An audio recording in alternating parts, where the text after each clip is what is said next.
Students, good morning. आज हम अध्ययन करेंगे तुलनात्मक पद्धति का विषय क्षेत्र, यानी इसका क्षेत्र कहाँ तक है ना।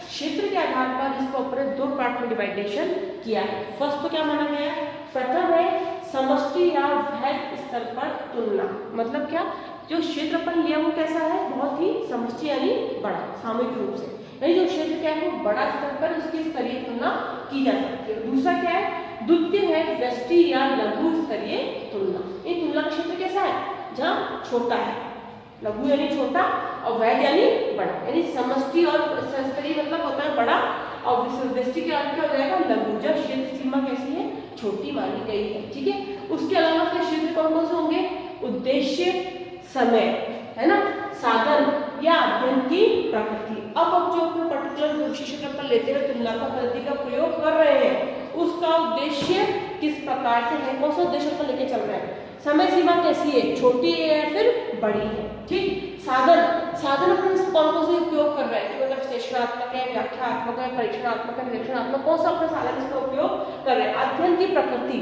जो अपन जो लिया है उसकी प्रकृति कैसी, परिवर्तनशील है, स्थिर है, या फिर जो और मैं साधन है उसके अनुसार वो परिवर्तन हो सकती है। इन सभी का अध्ययन अपन आज विस्तार से करेंगे। जैसे कि पॉइंट नंबर फर्स्ट है, क्या है, साधन या उद्देश्य अपन बोल सकते हैं। उद्देश्य क्या हो जाएंगे कि उद्देश्य से बोलेंगे, तुलना के उद्देश्य से यह पता चलता है कि तुलनात्मक विश्लेषण के लिए किस स्तर पर तुलना की जाए। तुलना का उद्देश्य किसी राजनीतिक घटना के स्पष्टीकरण से लेकर विश्वव्यापी सिद्धांत निर्माण तक हो सकता है। यानी मतलब क्या, तुलना का स्तर कैसा है, बहुत ही बड़ा है, वो किस उद्देश्य को लेके चल रहा है, यानी उद्देश्य थोड़ा छोटा है, फिर उद्देश्य थोड़ा बड़ा है, और उस उद्देश्य को हम वास्तविक क्या कर सकते हैं, यदि हम चाहें तो सिद्धांत निर्माण को लेकर विश्वव्यापी भी पर्टिकुलर उस पर भी अपन चाहे तो लिख सकते हैं। अनेक बार उद्देश्य केवल किसी परिकल्पना प्रस्थापन के सत्यापन की जांच तक ही सीमित रहता है। कई बार क्या होता है, उद्देश्य क्या होता है कि केवल क्या जो अपन ने परिकल्पनाएं ली हैं बस उनको अपन सत्यापित और प्रत्यास्थापित कर सकें। अध्ययन के उद्देश्य से पता चलता है कि तुलनात्मक विश्लेषण के लिए किस स्तर पर तुलना की जाए, है ना। यदि हम विश्वव्यापी सिद्धांत के लक्ष्य को ध्यान में रखकर शोध कर रहे हैं तो समष्टि स्तर पर अध्ययन करना आवश्यक है, और यदि हम केवल किसी घटना विशेष की व्याख्या करना चाहते हैं तो व्यष्टि स्तर पर तुलना करनी आवश्यक है। यानी मुख्य अर्थ क्या है, मैंने पहले बात करी, जैसे कि इसको समष्टि और व्यष्टि अर्थ में इसका परस्पर तुलना कर रहे हैं। मतलब क्षेत्र यदि बड़ा है तो क्या हो जाएगा, समष्टि यानी विश्वव्यापी स्तर आ गया, है ना।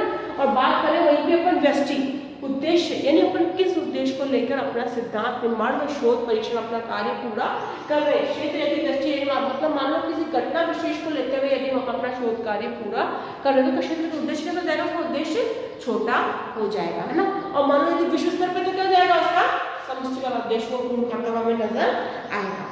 पॉइंट नंबर सेकंड है कि साधन, अपन साधन कौन कौन से ले रहे हैं। सभी प्रकार के शोध कार्य साधनों से प्रभावित होते हैं। आमतौर पर शोध के लिए 3 प्रमुख साधन माने गए हैं। अब 3 प्रमुख साधन कौन कौन से हैं, एक है शोधार्थी या शोध करने वाला व्यक्ति। शोधार्थी यानी जो पर्टिकुलर इंसान शोध कार्य अपना कर रहा है, ठीक है ना, वो, या शोध की सामग्री, अपन शोध के लिए कौन सी सामग्री का उपयोग कर रहे हैं, तथा शोध के लिए वित्तीय साधनीय व्यवस्था। फर्स्ट क्या होगा, शोध करने वाला व्यक्ति, शोध के लिए सामग्री, तीसरा होगा शोध के लिए वित्तीय व्यवस्था होना भी क्या है, आवश्यक है, तथा उपयोगी एवं विश्वव्यापी आंकड़े एकत्रित किए जा सकें, ठीक है ना। अब यदि शोध करने वाले दल के सदस्य योग्य एवं प्रशिक्षित हैं तो शोध का स्तर व्यापक बनाया जा सकता है तथा उपयोग एवं विश्वसनीय आंकड़े एकत्रित किए जा सकते हैं। शोध की सामग्री एवं उपकरण भी महत्वपूर्ण प्रतिबंध लगाते हैं, इनके अभाव में भी लक्ष्य की प्राप्ति कठिन हो जाती है। शोध कार्य का सबसे बड़ा प्रतिबंध वित्तीय साधनों का होता है। आज कोई भी शोध कार्य धन के अभाव में संभव नहीं है। अनेक तुलनात्मक अध्ययन धन के अभाव में सीमित उद्देश्य वाले ही रह जाते हैं।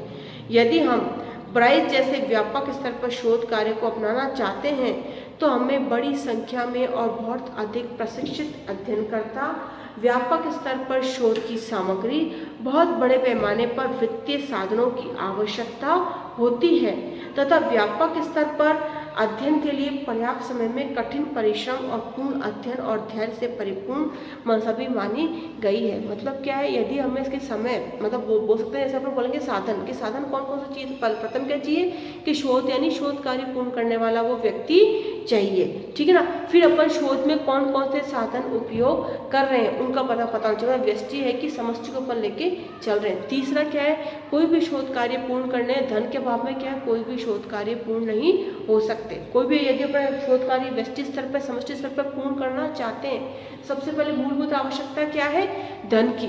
यदि धन का अभाव है तो अपन छोटा से छोटा शोध कार्य भी अपना पूर्ण नहीं कर सकते।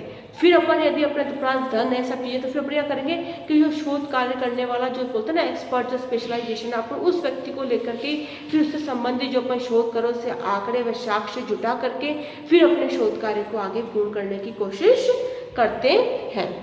पॉइंट नंबर बात करते हैं थर्ड का, कि समय।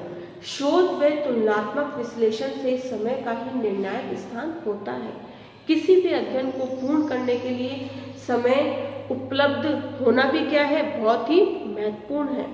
समय पर यह निर्भर करता है कि शोध का क्षेत्र सीमित रहेगा या फिर व्यापक, ठीक। जैसे मतदान सर्वेक्षण एवं चुनाव संबंधी अध्ययन समय पर पाबंदियों से जुड़े रहते हैं। एक सीमा के बाद उनमें तुलनात्मक विश्लेषण का विस्तार संभव नहीं है। यानी क्या है, किसी भी कार्य को पूर्ण करने के लिए भी क्या समय सीमा रहना भी बहुत ही आवश्यक है। समय छोटा है या फिर समय ज़्यादा लंबा है, या किसी काल विशेष या 2 दिन का है या फिर 5 दिन या फिर 7 दिन का है, कितना समय अपन मान के चल रहे हैं। और उसी स्थिति में क्या होना चाहिए, कार्य अपना पूर्ण भी होना चाहिए। पॉइंट नंबर 4 की बात करेंगे, अध्ययन की प्रकृति। अध्ययन की प्रकृति भी प्रतिबंध का कार्य करती है। अध्ययन की प्रकृति विशिष्ट अथवा सामान्य प्रकार की हो जाती है। सामान्यतः विशिष्ट प्रकृति वाले अध्ययनों का स्तर लघु स्तरीय ही होता है, अन्यथा वे अध्ययन विशिष्ट नहीं रह पाते। जो जो अध्ययन वैध स्तर पर बढ़ता है त्यों त्यों उसकी प्रकृति सामान्य होती जाती है।